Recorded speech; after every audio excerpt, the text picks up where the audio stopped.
دادستانی در ولایت ختلان سبب‌های مرگ مرموز یک آموزگار فنی ورزش و استاد بدمینتون را تحقیق می‌کند.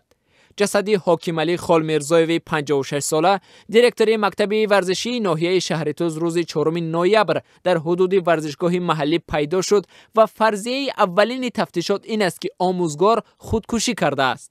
جسدی بیجان خالمیرزایف در حالت آویزان در دار پیدا شد و به همین خاطر هم حالا تفتیشات احتمال وجود مشکل در زندگی و کار استاد ورزش را تحقیق می‌کند. مقامات نزدیک به تفتیشات به رادیو آزادی گفتند که جسد رهبر مکتب ورزش را چند ورزشکار محلی ساعت 11 روز 4 نوامبر در حدود ورزشگاه پیدا کرده به پلیس خبر دادند.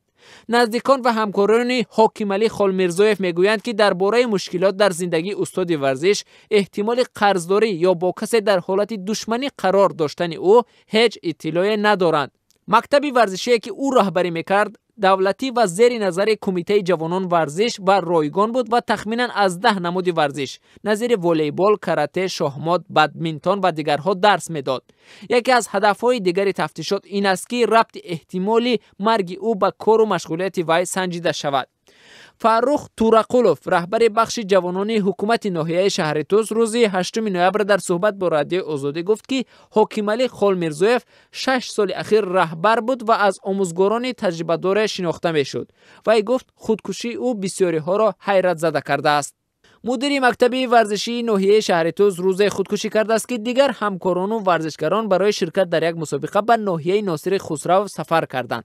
جسد او را چند ورزشکار دیگر در حدود ورزشگاه محلی آشکار کردند. اعضای عائله و نزدیکان آموزگار تربیت جسمانی که در دهه هوسکار جماعت تخت سنگین ناحیه قبادیان زندگی میکنند حالا به سوالهای تفتیشات پاسخ میدهند. 2 فرزند حاکم علی خالمیرزایف با شنیدن خبر مرگ پدر روز 5 نوامبر یعنی روزی بعد خاک سپاری او از روسیه به خانه آمدند. موزونه و حسین بای میگویند در حالت شوک قرار دارند.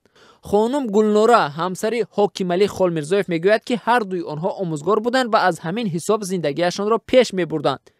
مقامات در ولایت ختلان میگویند در دوام 1 سال اخیر در مجموع 4 حادثه خودکشی احتمالی ساکنان را به قید گرفتند. در ناحیه ناصر خسرو در 250 کیلومتری جنوب دوشنبه در 4 روز اخیر 2 حادثه خودکشی را ثبت کردند. پلیس ناحیه در صحبت با رادیو آزادی روز 8 نوامبر خبر خودکشی مردی 81 و 55 ساله را تصدیق کردند. در جماعت دهات نوروز همین ناحیه گفتند که سرگلخان ملا حسین به 81 ساله 4 روز پیش در خانه پسرش خود را به دار کشیده است. این پیرمرد صاحب 6 فرزند در بام همسایه خودکشی کرده است.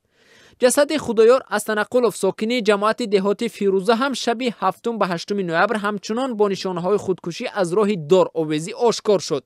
مقامات هنوز سبب مرگ فاجعه بار مرد را مشخص نکردند، ولی همسایه ها میگویند خانه این مرد 55 ساله آسوده نبود و ظاهرا مشکلات به همسرش باعث عصبانیت و جنجال در خانه بوده است. سبب مرگ دختر 28 ساله استعمال ترشی یا اکسوس گفته می شود. سازمان‌های اجتماعی در ولایت ختلان میگویند که سالهای اخیر خودکشی مردها هم بیشتر شده است.